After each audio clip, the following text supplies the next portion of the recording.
પહેલી આપણે આગળના લેક્ચરોની અંદર જે વાત કરી ગયા છે એ મુજબ કે આપણે મનુષ્યની અંદર ઉત્સર્જન તંત્ર અને મનુષ્યની અંદરનું જે હૃદયની આપણે વાત કરી હતી, તો એના વિશેનો આપણે અભ્યાસ કરી ચૂક્યા છીએ. તો આજના લેક્ચરની અંદર આપણે જોવાનું છે કે વનસ્પતિ અને પ્રાણીઓમાં વહન, કે વનસ્પતિ અને પ્રાણીઓમાં વહન કેવી રીતે થાય છે અને આ વહનની શા માટે જરૂરિયાત છે.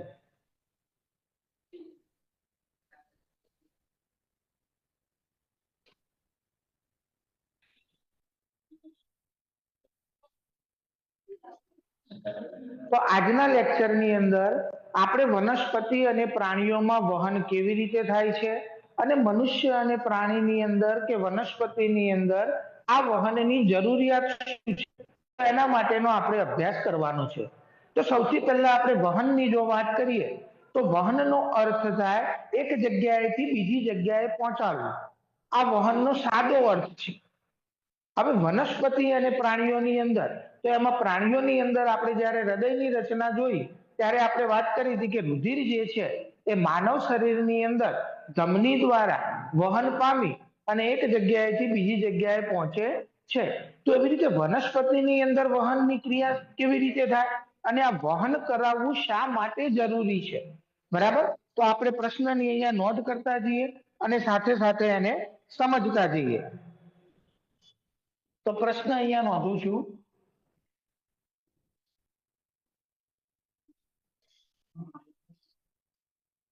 કે વનસ્પતિ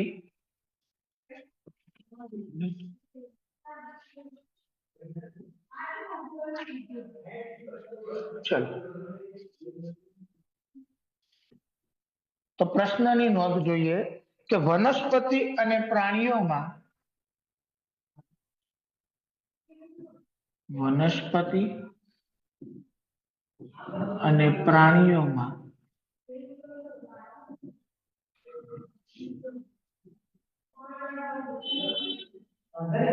વહન શા માટે જરૂરી છે.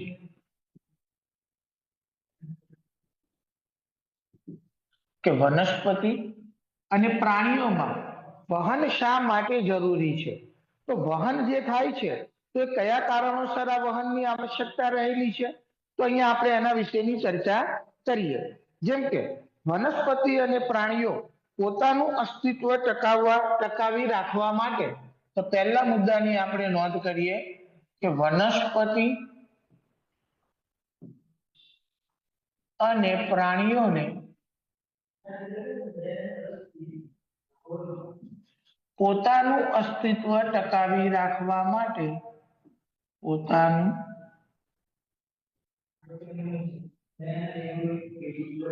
અસ્તિત્વ ટકાવી રાખવા માટે વનસ્પતિ અને પ્રાણીઓને પોતાનું અસ્તિત્વ ટકાવી રાખવા માટે ખોરાક,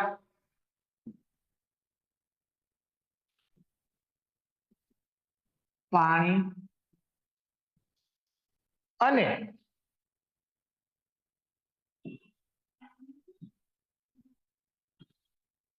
ઓક્સિજનની જરૂર પડે છે.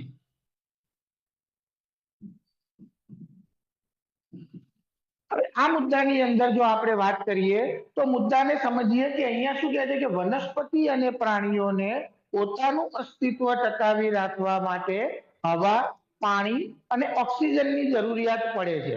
એનો અર્થ એવો થાય કે કોઈ પણ સજીવને પોતાનું જીવન જીવવા માટે, કોઈ પણ સજીવને પોતાનું જીવન જીવવા અથવા તો પોતાનું જો અસ્તિત્વ ટકાવી રાખવું હોય તો એને હવા, પાણી અને ખોરાકની જરૂરિયાત ઊભી થતી હોય છે.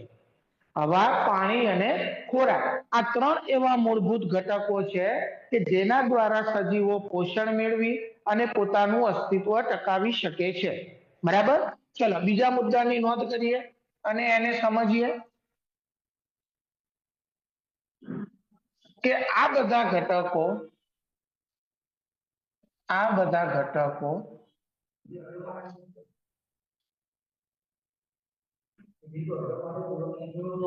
સજીવોના શરીરમાં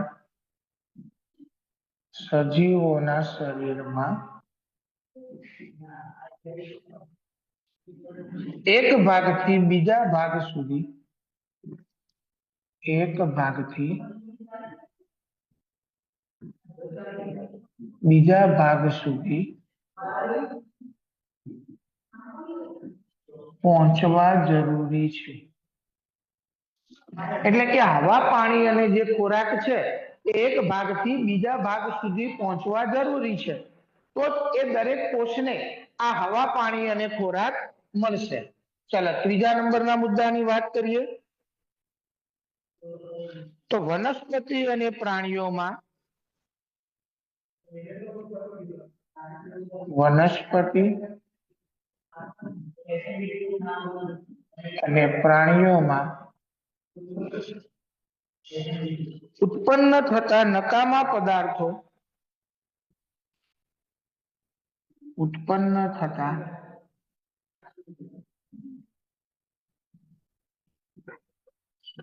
નકામા પદાર્થો એટલે કે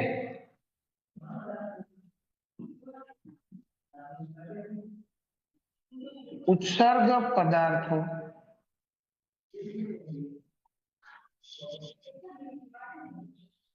શરીરના જે ભાગમાંથી શરીરના જે ભાગમાં કરી શકાય નિકાલ કરી શકાય ત્યાં પહોંચાડવા પડે છે.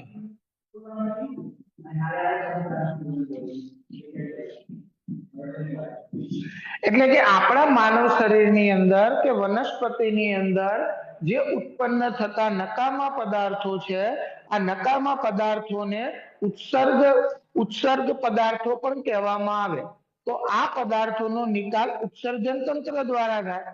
એટલે કે વનસ્પતિ અને પ્રાણીઓમાં ઉત્પન્ન થતા જે આ નકામા પદાર્થો છે એ શરીરના જે ભાગમાંથી નિકાલ પામે શરીરના જે ભાગમાંથી નિકાલ પામે ત્યાં સુધી પહોંચાડવા જરૂરી છે.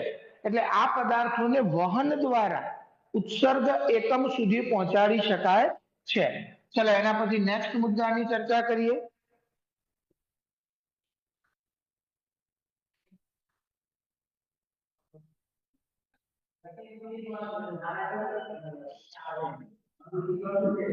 આ બધું કરવા માટે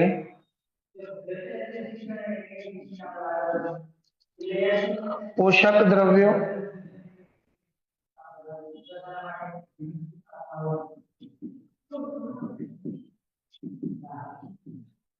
ઓક્સિજન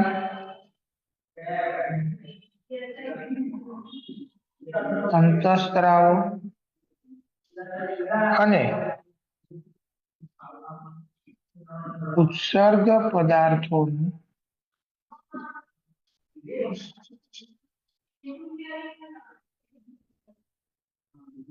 એક સ્થાનેથી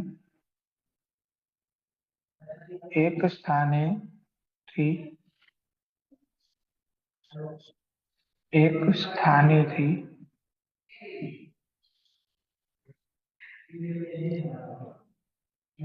તેમના કાર્ય સુધી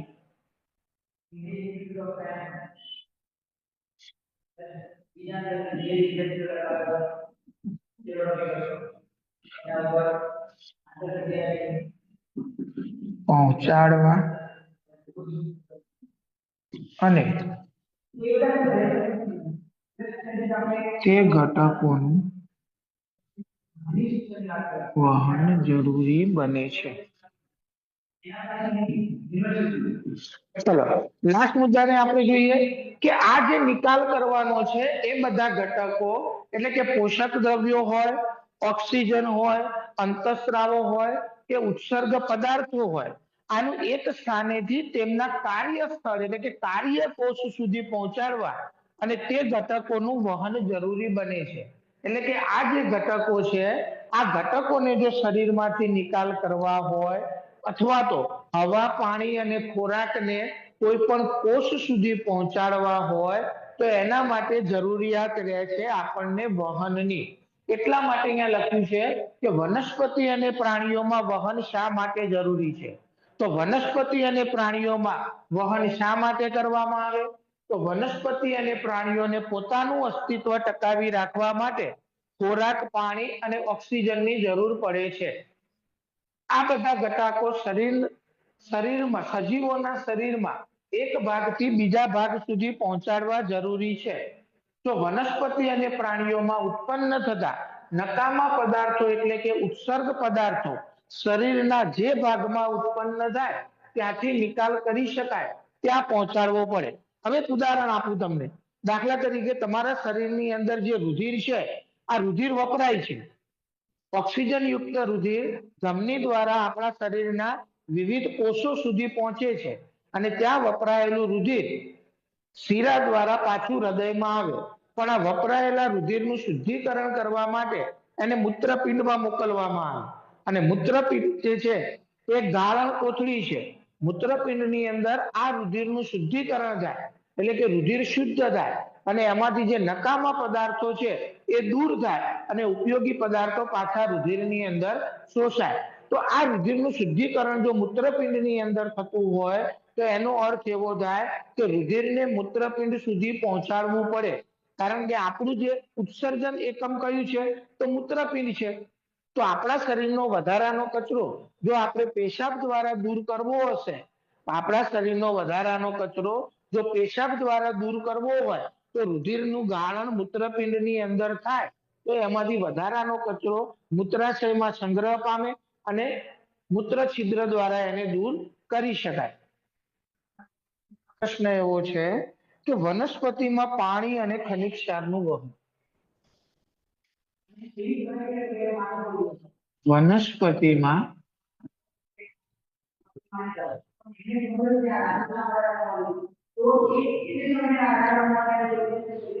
પાણી અને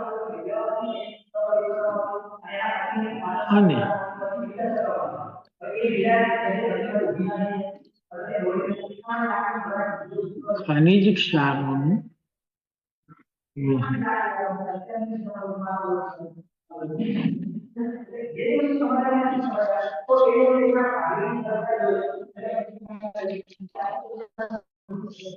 ચલો, તો હવે આપણે આ પ્રશ્નને સમજીએ એના પહેલા આપણને એ તો ખ્યાલ છે કે વનસ્પતિમાં પાણી અને ખનિજ ક્ષારોનું વહન તો આપણે આગળના ધોરણની અંદર અભ્યાસ કરી રહ્યા છીએ કે વનસ્પતિમાં જે વનસ્પતિના મૂળ છે એ જમીનમાંથી પાણી અને ખનિજ ક્ષારનું શોષણ કરવાનું કાર્ય કરે છે. એટલે કે વનસ્પતિના જે મૂળ છે એ જમીનમાંથી પાણી અને ખનિજ ક્ષારનું શોષણ કરવાનું કાર્ય કરે છે.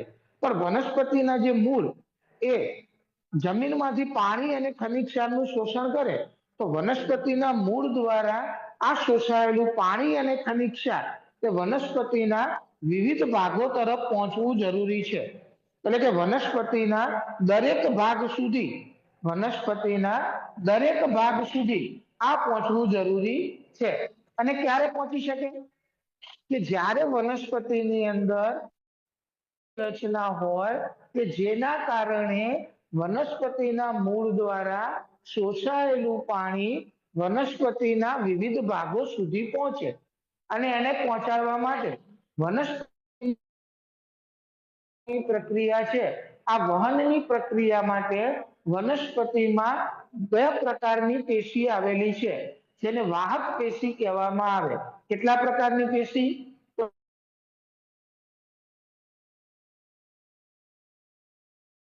વનસ્પતિની અંદર આવેલી છે. આ વનસ્પતિની અંદર જે પેશી આવેલી છે એ ચોક્કસ પ્રકારના કાર્ય કરવા માટે હોય.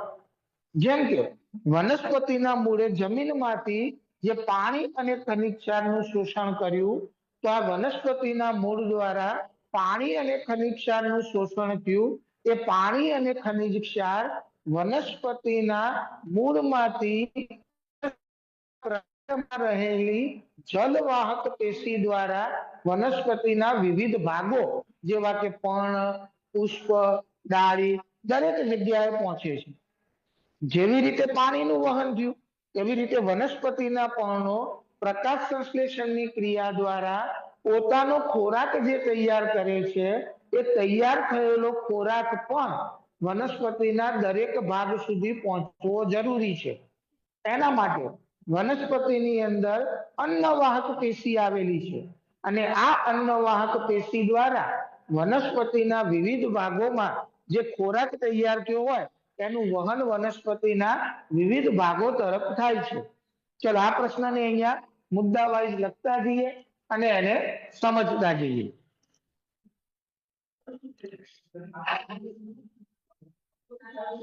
ચલો તો વનસ્પતિના મૂળ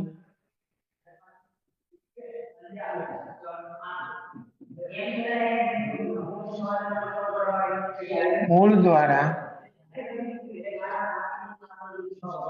પાણી અને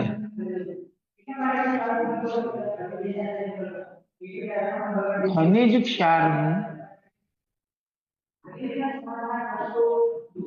શોષણ થાય છે. એટલે કે વનસ્પતિના જે મૂળ છે એ જમીનમાંથી પાણી અને ખનિજ ક્ષારનું શોષણ કરવાનું કાર્ય કરે છે. બરાબર. ચલો બીજા નંબરના મુદ્દામાં આપણે નોંધીએ કે મૂળ જે છે કે મૂળ એ મૂળ રોમ ધરાવે છે. મૂળ છે એ મૂળ રોમ ધરાવે છે. મૂળ રોમ એ પાણી મૂળ રોમ એ પાણી અને ખનિજ ક્ષારના શોષણ માટે ખનિજ ક્ષારના શોષણ માટે મૂળની સપાટીમાં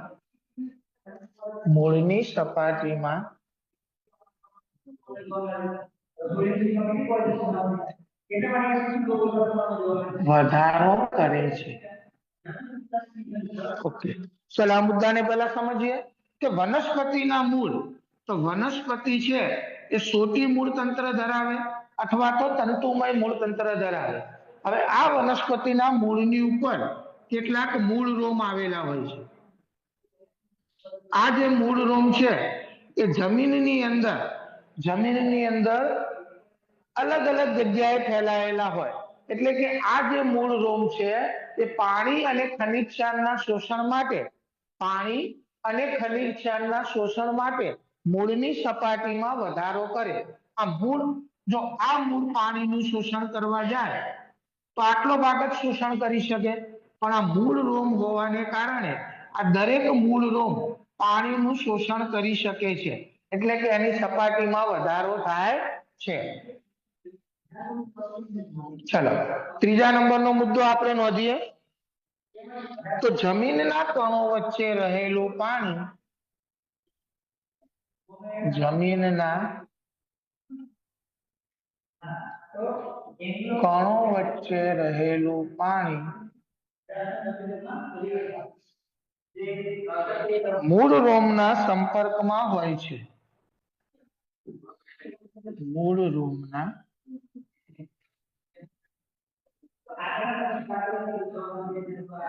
સંપર્કમાં હોય છે. કારણ કે મૂળ રોમ જે છે એ મુખ્ય મૂળ સિવાય પણ આજુબાજુમાં ફેલાયેલા હોય અને જમીનના જે કણો હોય આ જમીનના કણોની વચ્ચે પણ શું રહેલું છે? પાણી રહેલું છે. અને એ પાણીનું શોષણ કોણ કરશે? તો મૂળ કરશે. બરાબર. ચાલો નેક્સ્ટ મુદ્દો જોઈએ કે વનસ્પતિ પાણી અને ખનિજ ક્ષારના વહન માટે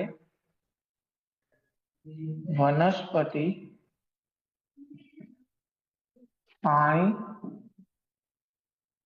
અને ખનિજ ક્ષારના વહન માટે વાહિનીઓ ધરાવે છે.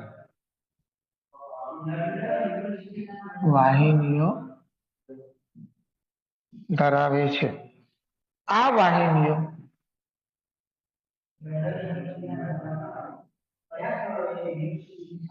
ચોક્કસ પ્રકારના કોષોની બનેલી હોય છે.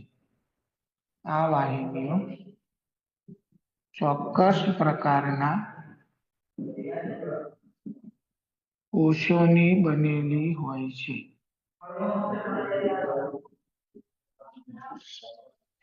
જેને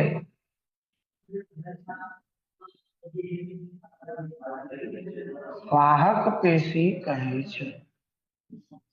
એટલે કે વનસ્પતિ જે છે તે પાણી અને ખનિજ ક્ષારના વહન માટે વાહિનીઓ ધરાવે છે અને આ વાહિનીઓ ચોક્કસ પ્રકારના કોષોની બનેલી હોય એટલે એને વાહક પેશી કહેવામાં આવે છે. હવે ચોક્કસ પ્રકારના કોષો એટલે કેવા? તો આપણા વિજ્ઞાનની અંદર એવું કહેવામાં આવ્યું છે કે કોઈ પણ કોષ છે એને ચોક્કસ કાર્ય કરવા માટે કોષોને નિમેલા છે. એટલે કે અહીંયા જે વાહક પેશીઓ છે આ વાહક પેશી જે છે એ ચોક્કસ પ્રકારના કોષોની બનેલી છે એટલે એને નામ આપવામાં આવ્યું છે વાહક પેશી. હવે આ વાહક પેશીઓ એ બે પ્રકારની છે. વાહક પેશી જે છે એ બે પ્રકારની છે. એક છે જલવાહક પેશી અને બીજી છે અન્નવાહક પેશી. એક છે જલવાહક પેશી અને બીજી અન્નવાહક પેશી. જલવાહક પેશી શું કાર્ય કરશે? તો જલવાહક પેશી વનસ્પતિના મૂળે જે પાણી અને ખનિજ ક્ષારનું શોષણ કર્યું હતું તે પાણી અને ખનિજ ક્ષારને વનસ્પતિના વિવિધ ભાગો સુધી પહોંચાડવાનું કાર્ય કરે. બરાબર. ચલો 5મા નંબરનો મુદ્દો આપણે જોઈએ તો સજીવોના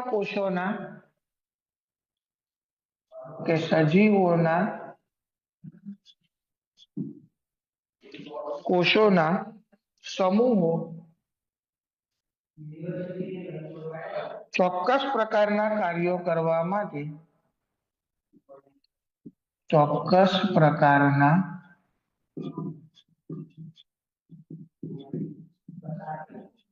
કાર્યો કરવા માટે એકઠા થાય છે.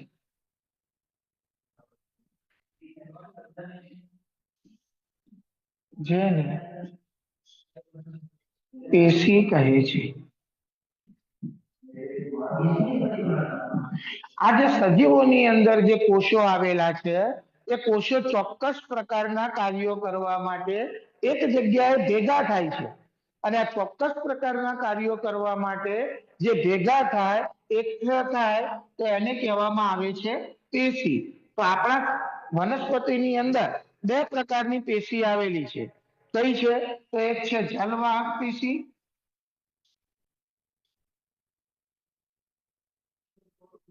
અને બીજી છે અન્નવાહક પેશી.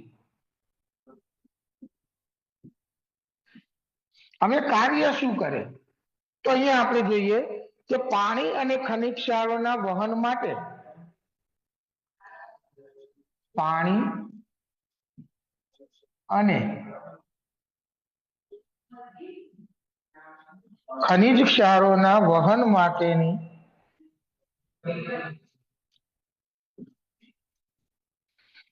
વાહક પેશીને જલવાહક પેશી કહે છે.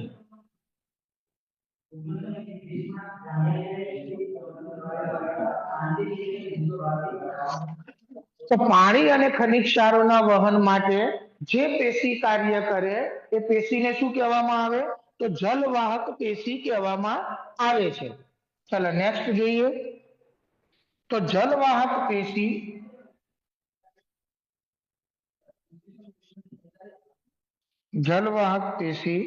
મૂળથી પ્રકાંડ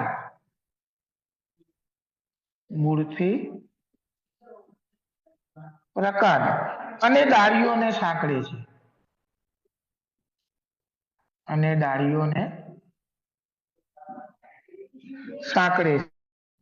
પાણીનું વહન આથી પાણીનું વહન સમગ્ર વનસ્પતિના ભાગોમાં જોવા મળે છે. સમગ્ર વનસ્પતિના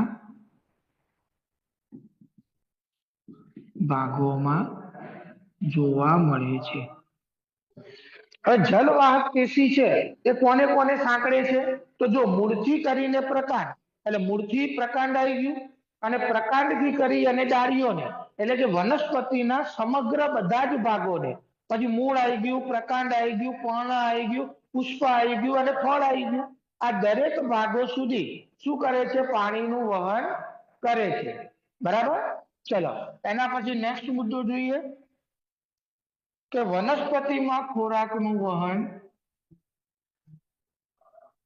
વનસ્પતિમાં ખોરાકનું વહન સરળ બને તે માટે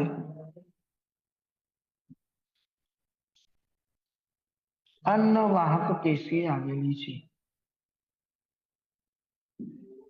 અન્નવાહક પેશી આવેલી છે।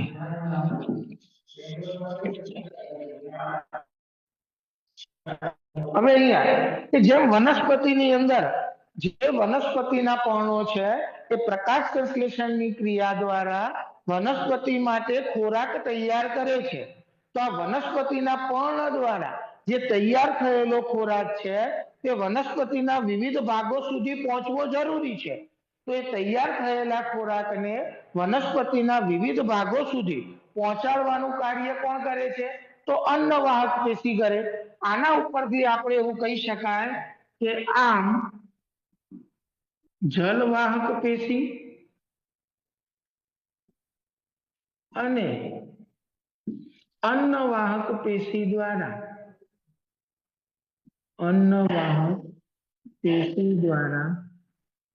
વનસ્પતિમાં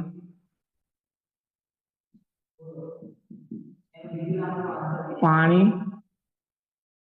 અને ખનિજ ક્ષાર તથા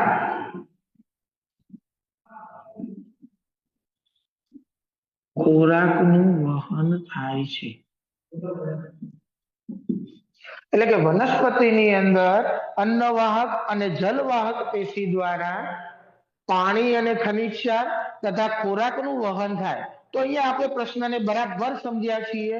ફરીથી એક વખત આપણે એના મુદ્દાઓને ફરીથી જોઈ લઈએ કે વનસ્પતિમાં પાણી અને ખનિજ ક્ષારોનું વહન, તો વનસ્પતિના મૂળ દ્વારા પાણી અને ખનિજ ક્ષારનું શોષણ થાય છે। એટલે કે આપણને ખબર છે કે મૂળ જમીનમાંથી ખનિજ ક્ષારને શોષવાનું કાર્ય કરે। મૂળ એ મૂળ રોગ ધરાવે છે અને મૂળ રોગ એ પાણી અને ખનિજ ક્ષારના શોષણ માટે મૂળની સપાટીમાં વધારો કરે, જ્યારે જમીનના કણો વચ્ચે રહેલું પાણી એ મૂળ રોગના સંપર્કમાં હોય એટલે મૂળ રોગ દ્વારા એનું શોષણ થાય। વનસ્પતિ પાણી અને ખનિજ ક્ષારના વહન માટે કેટલીક વાહિનીઓ ધરાવે અને આ વાહિનીઓ ચોક્કસ પ્રકારના કોષોની બનેલી હોય છે, જેને વાહક પેશી એવું કહેવામાં આવે છે। સજીવોના કોષોના સમૂહો ચોક્કસ પ્રકારના કાર્યો કરવા માટે એકઠા થાય છે અને જેને કહેવામાં આવે પેશી। પરીક્ષાની અંદર 1 માર્ક્સની અંદર પૂછાતો પ્રશ્ન છે કે વ્યાખ્યા આપો પેશી અથવા તો વ્યાખ્યા આપો વાહક પેશી, પ્રશ્ન પૂછાઈ શકે। આ પણ પૂછાય। તો પહેલો પ્રકાર છે જલવાહક પેશી, અન્નવાહક પેશી।